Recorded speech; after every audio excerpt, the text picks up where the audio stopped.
할렐루야. 성경 원성하심으로 새벽 기도회를 시작하겠습니다. 너희는 사도들과 선지자들의 터 위에 세우심을 입은 자라. 그리스도 예수께서 친히 모퉁이 돌이 되셨느니라. 그의 안에서 건물마다 서로 연결하여 주 안에서 성전이 되어가고 너희도 성령 안에서 하나님이 거하실 처소가 되기 위하여 그리스도 예수 안에서 함께 지어져 가느니라. 아멘. 하나님의 말씀은 시편 68편 1절에서 18절까지 말씀입니다. 제가 읽을 때에는 1절로 3절까지 읽도록 하겠습니다. 하나님이 일어나시니 원수들은 흩어지며 주를 미워하는 자들은 주 앞에서 도망하리이다. 연기가 불려가듯이 그들을 몰아내소서. 불 앞에서 미리 녹음같이 악인이 하나님 앞에서 망하게 하소서. 의인은 기뻐하여 하나님 앞에서 뛰놀며 기뻐하고 즐거워할지어다. 아멘. 오늘 본문은 다윗의 노래입니다. 다윗이 어떤 배경에서 이 노래를 지었고 부르게 되었는지 정확히 알 수 없습니다. 그러나 본문에서 사용된 단어와 표현들을 봤을 때 전쟁의 배경 속에서 이 노래가 만들어졌고 또 불렸음을 짐작할 수 있습니다. 왜냐하면 다윗이 이 노래 속에서 하나님을 전사로 묘사하고 있기 때문입니다.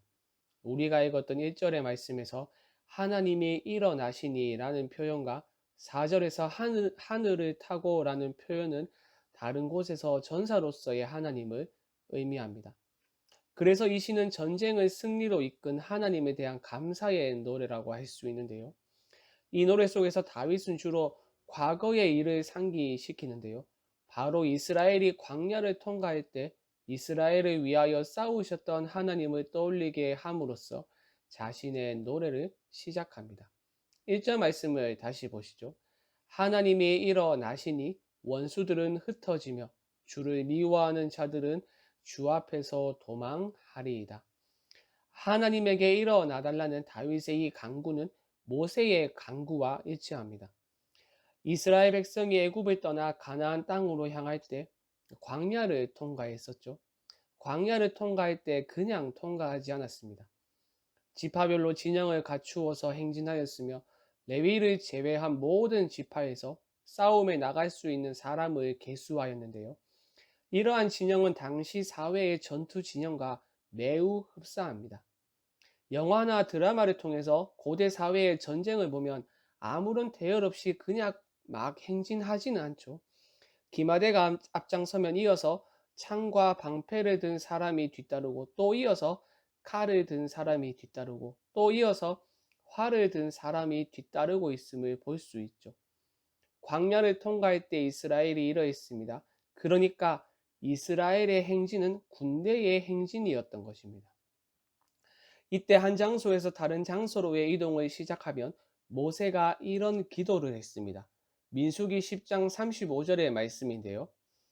괴가 떠날 때에는 모세가 말하되 여호와여 일어나사 주의 대적들을 흩으시고 주를 미워하는 자가 주 앞에서 도망하게 하소서 하였고, 다윗의 고백과 일치하는 것을 볼 수 있죠. 여러분, 하나님이 자기 백성을 위하여 일어나시면 어떻게 되겠습니까? 모든 대적이 하나님 앞에 무릎을 꿇게 됩니다. 2절의 말씀을 다시 보시죠. 연기가 불려가듯이 그들을 몰아내소서. 불 앞에서 미리 녹음과 같이 악인이 하나님 앞에서 망하게 하소서. 또 7절과 8절의 말씀을 보시죠. 하나님이여 주의 백성 앞에서 앞서 나가사 광야에서 행진하셨을 때에 땅이 진동하며 하늘이 하나님 앞에서 떨어지며 저 시내산도 하나님 곧 이스라엘의 하나님 앞에서 진동하였나이다. 하나님이 일어나셨을 때 땅과 하늘 그리고 시내산이 떨며 진동하는데 한낱 인간에 불과한 대적들은 오죽하겠습니까? 모두 연기와 밀같이 하나님 앞에서 사라질 뿐입니다. 광야의 이스라엘은 이것을 경험했었죠.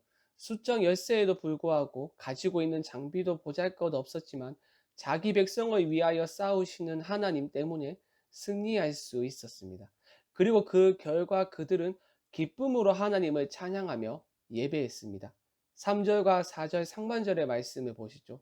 의인은 기뻐하여 하나님 앞에서 뛰놀며 기뻐하고 즐거워할지어다. 하나님께 노래하며 그의 이름을 찬양하라. 하나님의 백성이 기쁨으로 하나님의 이름을 찬양해야 할 이유가 바로 여기에 있습니다. 여러분, 하나님의 백성이 하나님을 예배해야 할 이유가 무엇입니까? 물질의 풍요로움을 주셨기 때문입니까? 승승장구의 길을 걸어가도록 하셨기 때문입니까? 자녀의 앞길을 축복하셨기 때문입니까? 물론 이런 것들로 인해서도 하나님을 기뻐하고 찬송하며 예배해야 하지만 정작 가장 중요한 본질적인 원인은 이것이 아닙니다. 부가적인 이유일 뿐이죠. 하나님을 예배해야 하는 가장 본질적인 이유는 하나님께서 자기 백성을 대신하여 싸우심으로 대적을 무찌르셨기 때문입니다. 도저히 사람의 상식으로는 이길 수 없는 싸움 앞에서 위축되기도 하고 도망가고 싶은 마음이 들 때가 있습니다. 이스라엘 백성이 그러했죠. 자기들의 눈으로 봤을 때 도저히 이길 수 없는 싸움이라 생각되어서 하나님을 원망하며 왜 우리를 죽음의 자리로 인도했냐며 모세를 원망하기도 했습니다.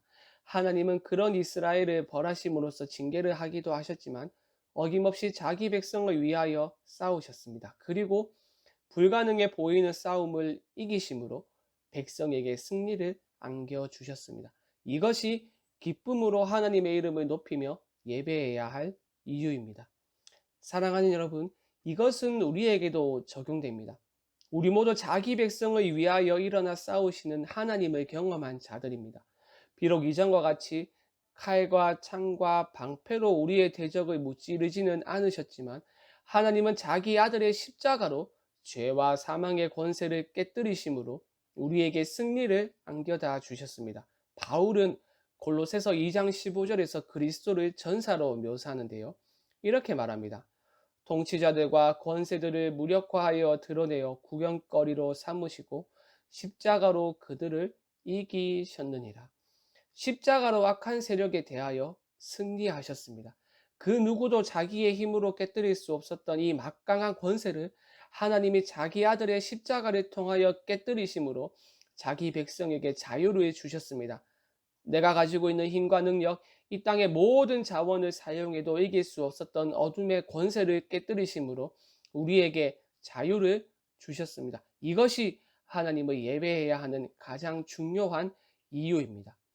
여러분은 이 이유로 인해서 기뻐하고 찬양하며 하나님께 예배를 드리고 계십니까?